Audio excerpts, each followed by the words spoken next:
Hi, everyone. In this episode, we're going to discuss how calibrating discipline is an important yet often overlooked aspect of an effective workplace investigation. I'm your host, Bill Coffin, and this is the Ethicast.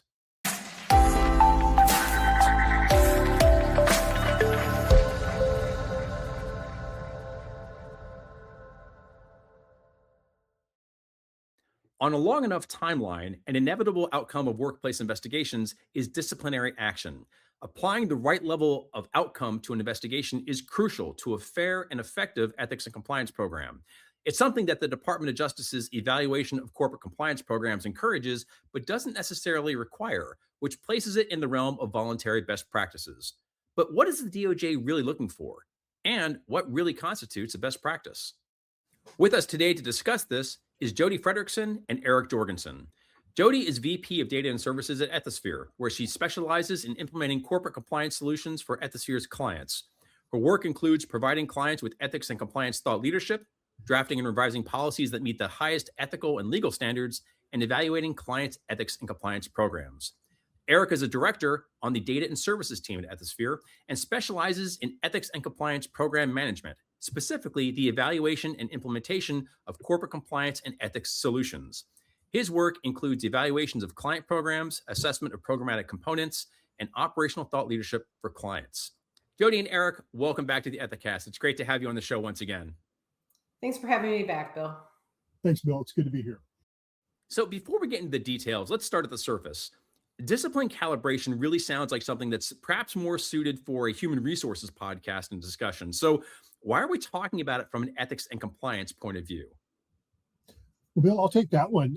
You're correct. Discipline calibration, it does have a very strong HR flavor. Obviously, discipline is part of the HR mandate. But ethics and compliance comes into play for two reasons. In most organizations, when incident is reported to the hotline or something is brought up to be investigated, there's a strong partnership between HR and ethics and compliance. That's not only the investigative process, the interviews, the findings, and the document gathering, but it's also the post-investigation aspect. It's drawing conclusions, it's corrective actions, it's potential discipline and calibration of that discipline. It's really a continuation of the partnership that starts with the initial report and works all the way through the investigative life cycle. The other aspect is what you mentioned in the introduction. The Department of Justice EECP guidelines, and I even wrote this down so I got it correct, Section 2, subsection C states, and I quote, "Does the compliance function monitor its investigations and resulting discipline to ensure consistency?" Now, for those who may be outside the US or not part of the DOJ guidelines, it's a key post-investigation element that needs to be taken a look at to ensure that there's validity in your investigation process. Probably equally important, it's a good best practice. Any process that you have, you want to check, you want to balance, you want to be able to take a look at it and make sure that it's valid. That helps not only your investigative process, but speak up in general. It gives employees a sense that there's a process that happens and it's valid, it's done correctly. And finally, if you needed any more reason, it's just building that continued partnership with your good friend and partner, human resources, when it comes to looking at investigations and the HR and the speak up process. Jodie, I'm curious, in today's world, do you see a lot of E&C organizations actually calibrating discipline? So, Bill, this is an interesting question because I want to talk about what we see from a data perspective and then what we see from the program assessment lens. From a data perspective, in response to the EQ question asking whether organizations are formally calibrating discipline, 84% of WME honorees indicate yes, they are. But what we actually end up seeing in practice, even among organizations that maybe weren't a WME honoree that indicate in taking that EQ, yes, we're formally calibrating discipline. When we really dig in, we see it's really not quite formal, maybe in the sense that Ethisphere would expect to see. So is there a calibration of discipline maybe taking place? Maybe, for example, HR is looking at past cases from the prior year that involve similar misconduct, or maybe looking at what they have in their case management system or HRIS system, regarding the same. But there's no formality to that process. And what the problem with that is that if you have a change in players, say you have a change in personnel in ethics and compliance or change in personnel in HR, that practice that you have in place is subject to change or it's just subject to falling off the radar. So that's when we talk about calibrating discipline, it's not just having a practice in place, it's formalizing and it's documenting it so that if you do have a change in personnel, that practice lives on. Eric, anything to add on that one? No, if I could just underline one of the things that you mentioned is having that formal process in place, documenting it. We're at the end of the year right now, and companies all over the world are facing those things that they want to get done before the end of the fiscal year. And sadly, if it's not documented saying we're going to calibrate discipline, you know what, we'll get to it next month. We'll get to the month afterwards. Other items can take precedence. So documenting it is important. What is the DOJ specifically looking for, and what really constitutes a best practice? Yeah, I'll talk a little bit about what the DOJ is looking for. So, Eric had mentioned just a few minutes ago about how this is specifically discussed in the guidelines. And of course, remember, the guidelines are guidance that questions that prosecutors should ask.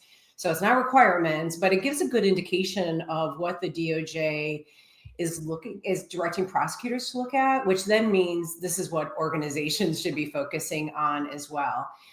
Eric gave one quote out of the ECCP. There also another question that they direct prosecutors to ask is what metrics does the company apply to ensure consistency of disciplinary measures? And that word metrics is pretty interesting to me because it's not just, HR knows what discipline what discipline would be issued in response to what category of misconduct. They're looking and directing for more. So when it comes to what I would say best practice, and then Eric, I'll turn it over to you to chime in.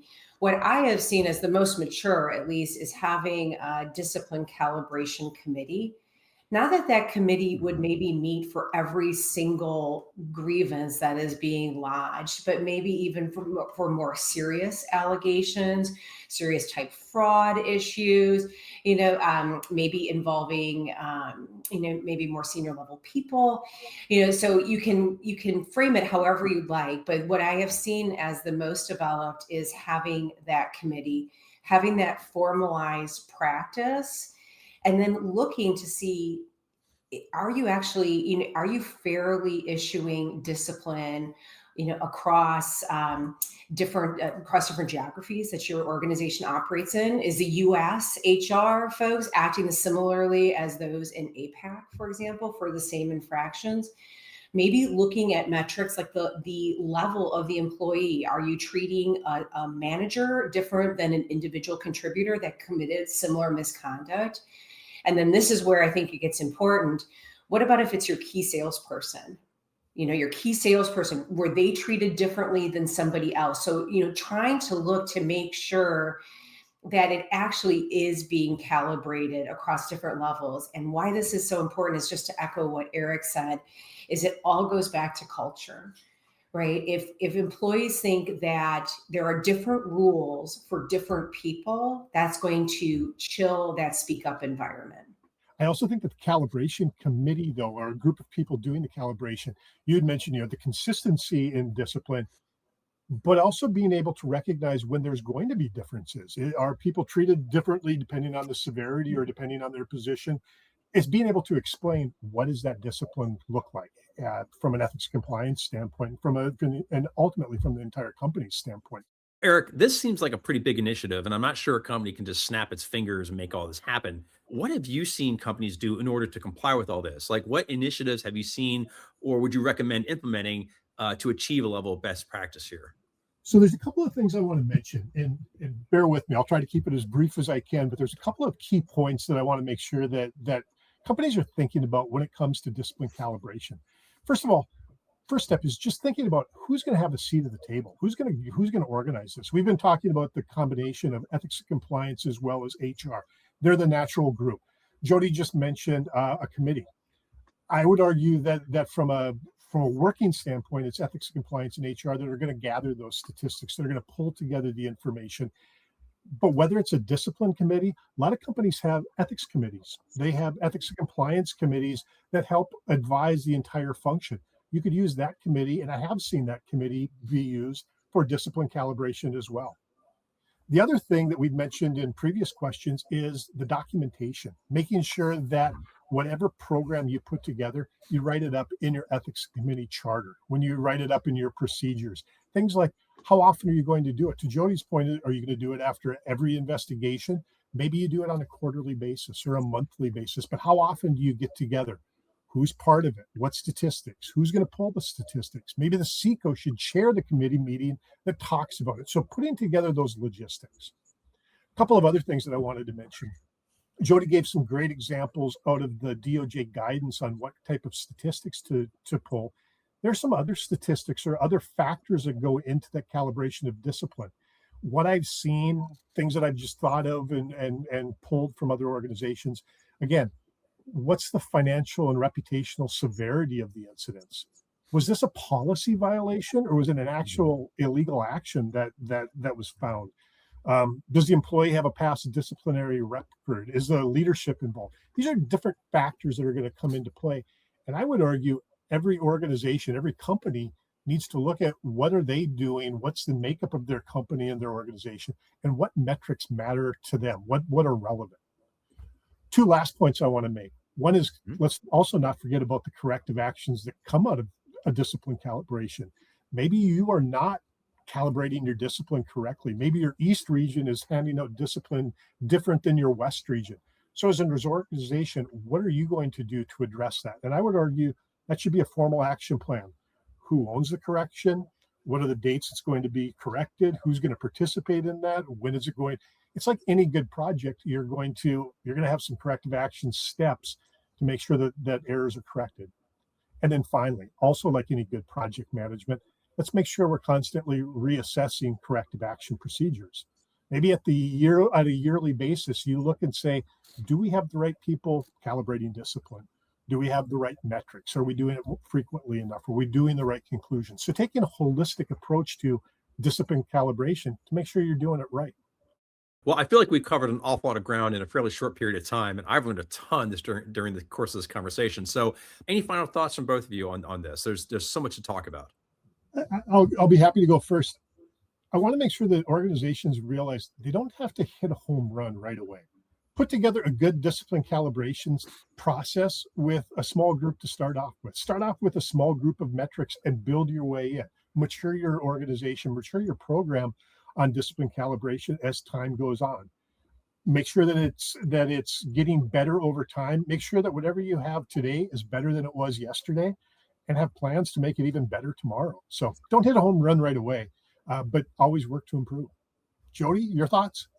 Yeah, I think you stole my thunder there a little bit. I would say the same. I would look for further maturation. This is an area that I would say a lot of organizations are still in the early stages. And, so really thinking about, if you don't have a lot in place right now, what can you do to improve it? Really leveraging your cross-functional relationships, especially with HR in particular, for the E&C folks. And, really looking to progress and to formalize, not just relying on the practice itself, but having the documented backup to that as well. Well, Jodie and Eric, thank you so much for coming on the program today and talking about this. This has been a fantastic conversation, very, very fascinating topic, and really appreciate the level of depth you went in on all this. So once again, thank you so much for coming back to the show. Thanks, Bill. Thanks, Bill. For plenty of free in-depth reports, guidance documents, articles, videos, and more to help you reach ever higher levels of excellence in ethics and compliance, visit the Ethisphere Resource Center at ethisphere.com/resources. Thanks so much for joining us. We hope you've enjoyed the show. For new episodes each week, be sure to follow Ethisphere on LinkedIn, as well as to subscribe to us here on YouTube, Apple Podcasts, and Spotify. Every like, comment, and share really helps us spread the word about best practices in business integrity, and we appreciate your support. That's all for now, but until next time, remember, strong ethics is good business.